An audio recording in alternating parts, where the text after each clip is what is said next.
1992 में पेप्सी ने फिलीपींस में कॉन्टेस्ट चलाया जिसमें 5 लोगों की मौत हो गई। इस कॉन्टेस्ट का नाम नंबर फीवर था और इसका आइडिया सिंपल था। हर शाम न्यूज़ में एक विनिंग नंबर बताया जाता था, जैसे कल का विनिंग नंबर 37 है, और अगर आपके पास उस नंबर वाला पेप्सी बॉटल कैप होता तो आप 10 लाख पैसों जीत जाते। अब 1992 में 10 लाख पैसों एक आम फिलिपिनो के लिए जिंदगी बदलने वाली रकम थी, इसलिए ये कॉन्टेस्ट बहुत बहुत पॉपुलर हो गया। क्या आप अगले मिलियनेयर बनेंगे? परिवार अपने घरों में पेप्सी बॉटल कैप जमा करने लगे। बहुत से लोग जीतने वाले कैप ढूंढने के लिए कूड़ेदान में छानबीन करते थे। पेप्सी के अनुसार देश की आधी आबादी इस कॉन्टेस्ट में एक्टिवली हिस्सा ले रही थी, और इसी पॉपुलैरिटी की वजह से पेप्सी ने नंबर फीवर को 5 हफ्ते और बढ़ाने का फैसला किया, और यहीं पर सब कुछ बहुत गलत हो गया। आप देखिए, पूरे कॉन्टेस्ट के दौरान पेप्सी का इस बात पर पूरा कंट्रोल था कि कितने विनर होंगे। वे बॉटलिंग प्लांट्स में 2 विनिंग कैप डालने के लिए एक कंप्यूटर प्रोग्राम पर निर्भर थे।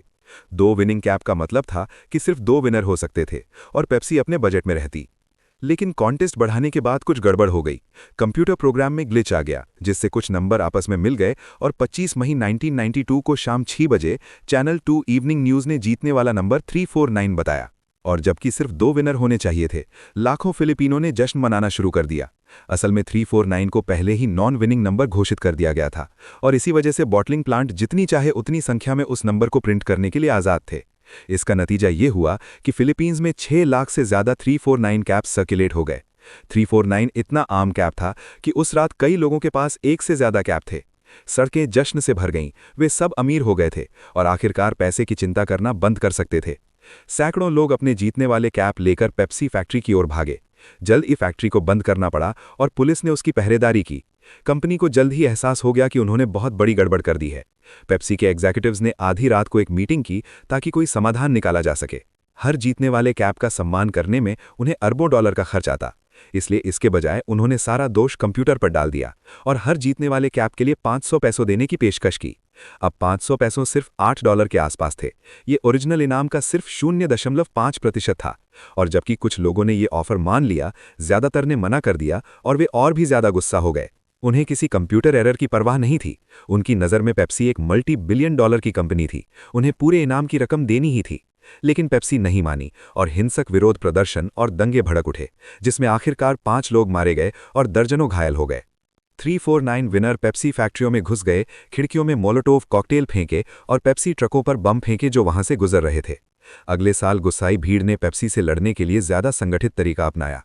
कोएलिशन 349 विनर्स का एक ग्रुप था जिसने कंपनी के खिलाफ कानूनी कार्रवाई की। उन्होंने डेल फिएरो नाम के एक लोकल उपदेशक को अपना नेता चुना। उसने 8,349 से ज्यादा विनर्स को इकट्ठा किया ताकि पेप्सी पर $400 मिलियन से ज्यादा का मुकदमा किया जा सके। अब यह अराजकता 1993 तक जारी रही, जिस समय कहानी में एक नया मोड़ आया। पुराने अखबारों की हेडलाइन से पता चला कि पेप्सी किसी तरह अपने ही ट्रकों पर बमबारी के लिए जिम्मेदार थी। ये हेडलाइंस एक पुलिस अधिकारी की गवाही पर आधारित थीं। उसने आरोप लगाया कि कोएलिशन 349 को आतंकवादी साबित करने और कोर्ट में उनकी स्थिति खराब करने के लिए पेप्सी ने भाड़े के सैनिकों को इन ग्रुप्स में घुसपैठ करने और दंगे भड़काने के लिए हायर किया था। और भी लोगों की गवाहियां सामने आईं जिन्होंने दावा किया कि पेप्सी ने उन्हें परेशानी खड़ी करने और अराजकता फैलाने के लिए पैसे दिए थे।